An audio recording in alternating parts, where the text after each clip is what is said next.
Could I please have Liz Nolan and Lee Weisner from Moms Demand Actions to say a few words?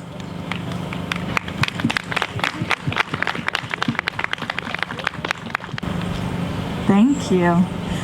Lee was not able to be here today, but she is our survivor fellow for Moms Demand Action, and she helps connect local gun violence survivors with resources to support them. So if you are interested in connecting with her or know someone who might be, our Moms Demand Action table is right over there, and I can give you a card with her contact information. I'm gonna look at my phone a little bit because I have some statistics that I want to share, and I want to make sure that I'm accurate in what I'm saying. So first of all, I'm Liz Noland. I, along with Antonia Imes, who's sitting right over here, our local group co-leads for our Winston-Salem group of Moms Demand Action for Gun Sense in America. And for those of you who aren't familiar with Moms Demand Action, we are a all-volunteer organization, grassroots, nationwide, of individuals who are committed to preventing gun violence in our communities and keeping our families safe. We are a diverse group of volunteers from all walks of life, so we have women and men. We say if you have a mom or know a mom, you can be a volunteer with Moms Demand Action. We have young volunteers, students, we have grandparents who are volunteers. We have gun owners and veterans and gun violence survivors who volunteer with us. But the common thread is that we're all concerned about keeping our families safe and keeping our communities safe from gun violence. And some of the things that we do is we work to pass stronger gun laws and close loopholes in gun laws. We also work with communities and businesses in our communities to encourage a culture of gun safety and responsible gun ownership.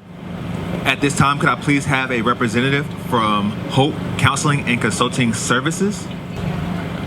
Good morning, everyone. My name is Vanessa McLeod, and I am here to represent Hope Counseling and Consulting Services. We work with a different variety of areas to help support the needs of individuals in our community and to also give hope. So that's what we do. So I want to speak a little bit about faith and mental health in the African American community. So just to give a little information about that, traditionally, mental health services in the African American community is generally looked down upon. So we want to kind of talk about that and the stigma, and it's usually looked down upon for different reasons, because some people, if they know that you're receiving mental health services, they'll think, either way, that sometimes you're crazy, or sometimes we come into the idea that we're weak and can't handle situations on our own.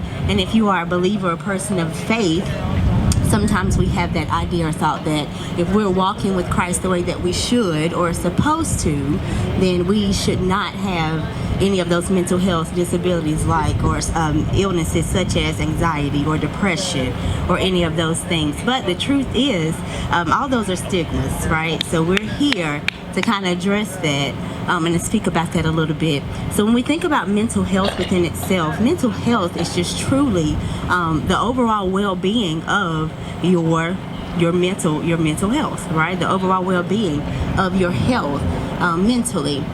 And so the same way that you would go to do whatever you need to do physically to take care of your body, there are things that we need to take care of our minds so that we can be well, whole, right? Physically, because we are connected in a sense. We are physical being. We are physical beings, but it does start with the mind. So we have to make sure that our minds are well and whole. Our next speaker will be Reverend Pamela Goodine. She is an ordained and associate minister at First Walltown Baptist Church under the leadership of Dr. Reverend Dennis Bishop, and she is also a North Carolina peer support specialist for the Forsyth County Public Health Department Stepping Up program. Thank God, thank God, thank God. For all things, we must give thanks to God. So I thank God because somebody prayed for me. I thank God for Journey Bees bringing this event into the community when people pray.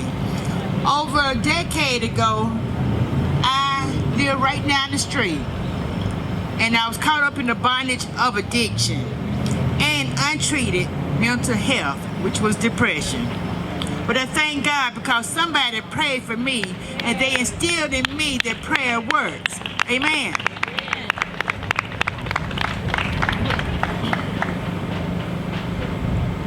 I want to recall a prayer that I sent many years ago when I prayed and I asked God to please connect me to the resources and the people that was going to help me become all that He had called me to be. And doors began to open. I had a son that was in elementary school that had a diagnosis of ADHD. I had no idea what it was. I just knew that this child of mine was a very busy person. So this is my first awareness of a mental health. This shirt that I have on, it was given to me by a person about a year ago, and I dare not put it on. I was ashamed and I was embarrassed. But I seen it the other morning. I said, I'm going to put this shirt on because we need to stop the stigma. Stigma is a big thing and it causes people to feel bad. When I walked into the drugstore this morning, the cashier looked at me so funny. It made me feel bad.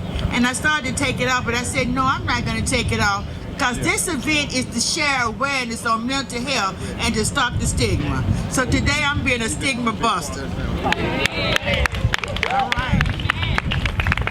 You know, I said that prayer changes things, but along with that prayer, we have to do some things ourselves.